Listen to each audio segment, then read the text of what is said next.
Hai semua dan selamat datang ke sesi penerangan kita kali ini. Hari ini kita nak selami satu rahsia besar dalam dunia perniagaan. Macam mana harta intelek atau IP sebenarnya adalah perisai paling kebal untuk komersialkan idea anda. Kita akan tengok perjalanan epik dari syarikat gergasi dunia sampailah ke inovator tempatan kita sendiri. Jom kita mulakan. Cuba bayangkan angka ni sekejap. 5,127. Percaya atau tidak, ini adalah jumlah tepat prototipe yang James Dyson buat selama 15 tahun yang penuh cabaran. 5,000 lebih percubaan semata-mata nak merevolusikan sebuah perkakas rumah yang biasa kita guna. Dedikasi tahap gila macam ni dah tentulah perlukan perlindungan undang-undang yang betul-betul kuat, kan? Tapi sebelum kita kupas lebih dalam kisah Dyson tadi, kita kena faham dulu peraturan asas tentang harta intelek ni. Dan apa sebenarnya yang menjadikan sesuatu idea itu hak milik mutlak anda. Kuncinya dekat sini.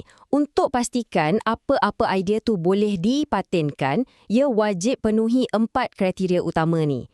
Ia mesti sesuatu yang betul-betul baharu, satu bentuk reka cipta yang sah, terbukti berguna dan ada elemen inventif. Pendek kata, anda kena buktikan yang idea anda ni memang asli dan ada nilai praktikal yang nyata di dunia sebenar. Okey, sekarang mari kita kembali ke tahun 1978. Kita tengok macam mana kriteria-kriteria ni wujud dalam kisah James Dyson. Masa tu, dia memang sangat kecewa dengan satu industri yang seolah-olah tak sup dengan reka bentuk yang dah terbukti lapuk. Kekecewaan dia tu bersebab Dyson perasan yang bila vacuum hilang kuasa sedutan, puncanya bukan sebab bekas tu penuh dengan kotoran, tapi habuk-habuk halus ni yang dengan pantas menyumbat liang-liang pada beg vacuum tradisional tu dan terus halang aliran udara. Beg tu sendirilah masalah utamanya. Jadi, dia cari jalan penyelesaian dari alam semula jadi. Dia hasilkan satu alternatif yang agak radikal, konsep dual cyclone. Idea ni sebenarnya diinspirasikan terus dari kuasa pusaran puting beliung yang luar biasa tu. Dia terfikir kenapa tak bawa je kuasa pusaran udara tu ke skala yang lebih kecil untuk sedut kotoran. Memang sangat genius kalau kita tengok mekanismenya. Dengan menggunakan daya memusat, habuk rumah yang lebih berat ni dilontarkan dengan kuat ke bahagian dinding luar. Udara mengalir melepasi penapis, zarah debu halus diasingkan dan semua ni berfungsi dengan sangat lancar tanpa perlukan walau satu pun beg vacuum. Tapi, anda tahu apa yang berlaku?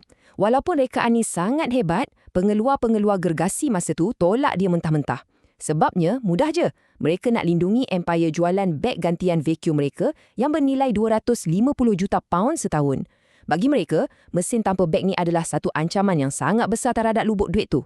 Disebabkan penolakan tu, Dyson terpaksa bergerak solo. Dia terpaksa melesenkan reka bentuk awalnya yang dipanggil G-Force nun jauh di Jepun. Dari pengalaman pahit inilah dia belajar sesuatu yang sangat berharga. Kalau tak ada perlindungan paten yang kukuh, pesaing akan beratur untuk kebas idea anda macam tu je. Ini momen epik yang betul-betul umpama David lawan Goliath. Bukti skematik milik Dyson yang sah di sisi undang-undang NILA yang jadi penyelamat di mahkamah bila jenama gergasi Hoover cuba tiru teknologi siklonnya. Reka bentuk unit siklon dan cara spesifik ia mengasingkan habuk tu menjadi bukti fizikal yang akhirnya menyelamatkan perniagaan Dyson. Belajar dari pertarungan awal tu, Dyson terus bina tembok perundangan yang benar-benar kebal. Hari ini, mereka pastikan setiap inci inovasi mereka dari ciptaan motor sehinggalah susun atur ergonomik selamat dari dicetak rompak. Mereka ambil pendekatan agresif memfailkan paten merata dunia sebelum melancarkan apa-apa produk baru. Bayangkan, mereka pegang lebih 100 paten berdaftar untuk setiap satu kategori produk. Kalau kita tengok data sekarang, Dyson pegang lebih 15,017 rekod paten di peringkat global. Data ni bukan sekadar statistik atas kertas ya.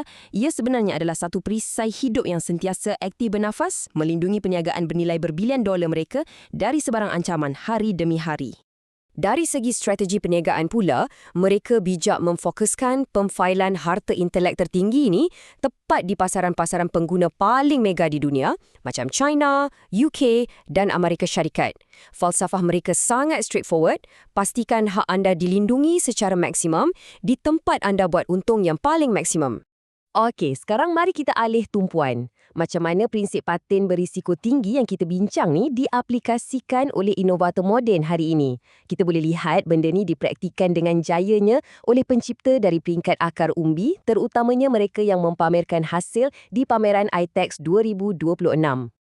Perjalanan inovasi moden ni selalunya bermula dari universiti. Contohnya macam Unimas. Barisan penyelidik mereka sekarang aktif menubuhkan syarikat spin-off untuk merapatkan jurang antara kajian akademik di makmal dan realiti di pasaran.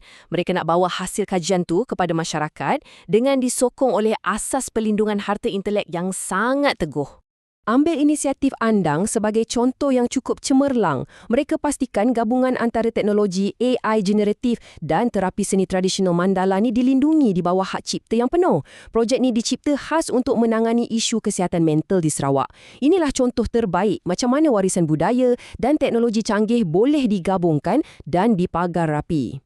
Untuk rekaan jentera berat atau fizikal pula, kita ada sistem smart card. Ini adalah inovasi mekatronik yang bantu mengautomasikan pemotongan wayar untuk pelbagai industri. Apa yang paling penting, konsep pintar dan sistem automasi mereka ni memang dilindungi dengan sangat rapi di bawah notis pemberitahuan hak ciptanya sendiri sebelum ia menjengah pasaran komersial. Malah, dalam dunia kesihatan holistik pun tak terkecuali. Minuman kesihatan pencegahan penyakit jantung macam Cardioberry tak dihasilkan secara sembrono. Ciptaan mereka didokumentasikan dengan metodologi yang ketat dan penyelesaian masalah berstruktur. Mereka bersedia untuk masuk ke pasaran dengan yakin sebab semuanya dah diatur dan dilindungi dari awal.